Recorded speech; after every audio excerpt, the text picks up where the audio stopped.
do which one else. So we're starting this one we did already. Okay, and what else? So we can do, let's do t. Okay, so according to t, u equal to a r for n minus 1 like this. Okay, so u equal to a r to the power n minus, this is a geometric progression. I want to make r the subject formula. So to get r here, determinant factor here is a. So to get rid of a, you have to multiply by 1 over a, obviously. Okay, so you're going to do this for both sides. So you get u over a here, it's equal to, then you get r n minus 1 like this. Okay, so now you want to get rid of n minus 1 here. How do you do that? N minus 1 is a power. So in order to get rid of it, you have to introduce another power, which is 1 over n minus 1. It's simply the reciprocal of the power of the index. Okay, n minus 1 like this.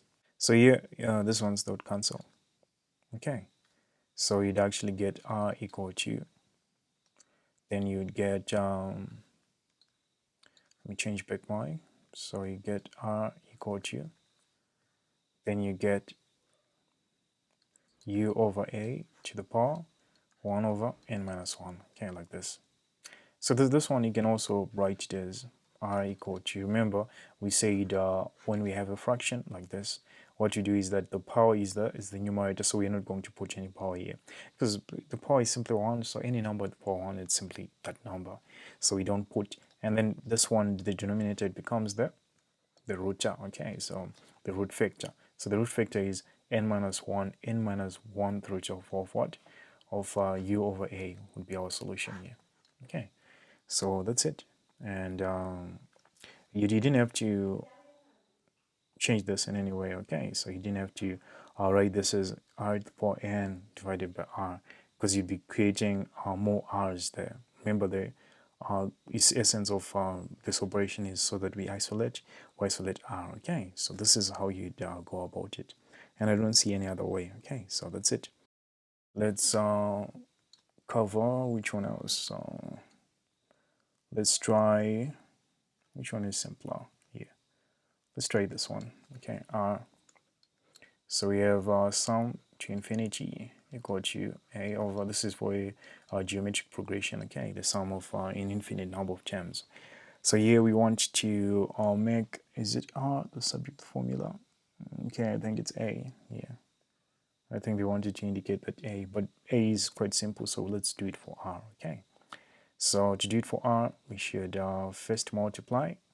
Our multiply would be 1 minus r here.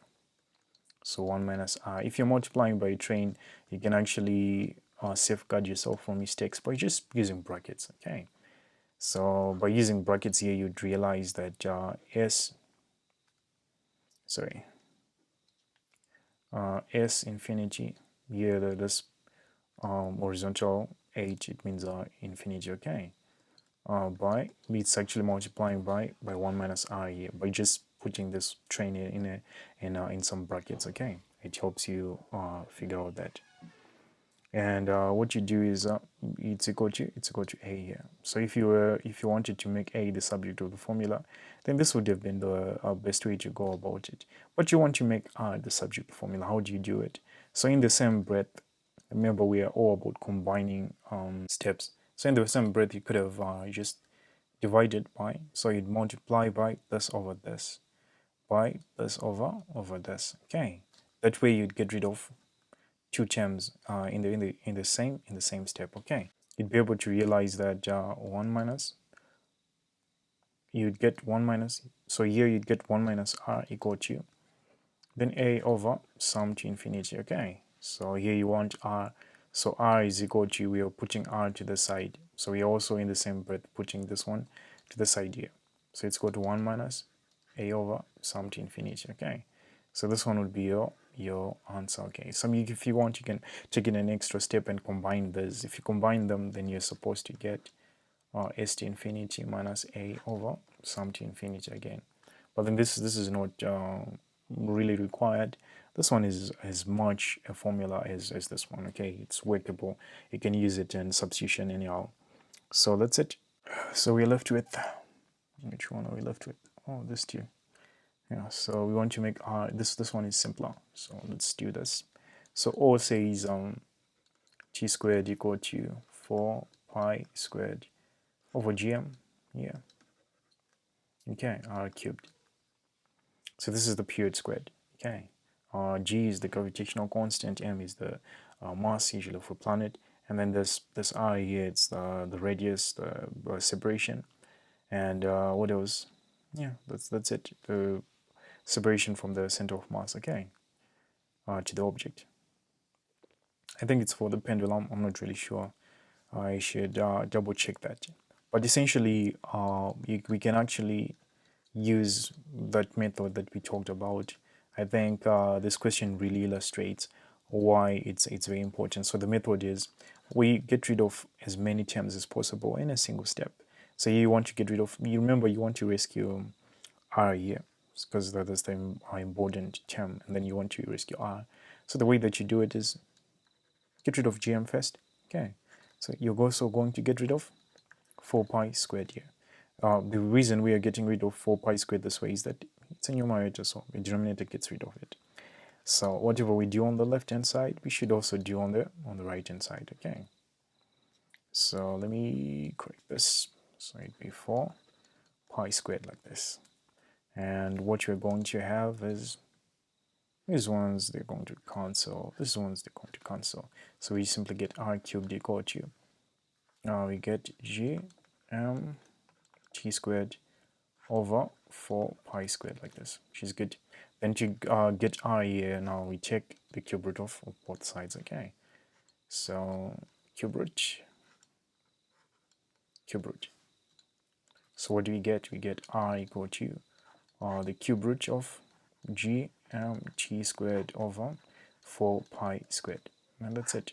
Okay, make sure that your cube root is very visible, not like mine. So this is how you'd work it out, and then that's done. So let's work out the last question. So we say this one is done, and then we just have to do this one, and then we're good. So we want to this time we want to get k. Okay. So we have t equal to 1 over 2 pi here, then m over k. So we want k here. So the rescue operation, what you realize is that this one is more dominant. So the 2 pi, it's more dominant. So we should get rid of that first because it's affecting both of these. Okay, the square root is only affecting these vectors. So we get rid of the 2 pi here, and we get 2 pi t equal to, then this one cancels, so we get square root of m over k here. Remember, we want to make k the subject. So to get rid of the square root now, which is the dominant on the right hand side, we have to square, obviously. So a square here. When you square this, it means each and every term here, each and every of the multipliers, it's actually squared. So what do you get? You get for 2 you get 4. For pi you get pi squared. For t you get t squared here. Is equal to m over k like this. Okay. So after doing this, you want to, this is interesting. So 4 pi squared t squared equal to m over k. This is our expression. And then we want k. How do we do this in one step? You can realize here that we can actually multiply by k to get k to the top here. But in the same breath, we have to get rid of these ones from this side. So you can divide by 4 pi squared t squared. Instead of doing it in steps, we can just do this in a single step. So 4 pi squared t squared like this. So what you'd be getting is, this one's, they obviously cancel all of them, and then this one it cancels. And then on the left hand side, we're left with k equal to m over 4 pi squared t squared. Okay, so that's it for our drill for our change of subject formula. This was really helpful, I hope. And if you haven't subscribed yet, I advise you to. Otherwise, I'll catch you in the next video. Thanks so much for watching. Cheers.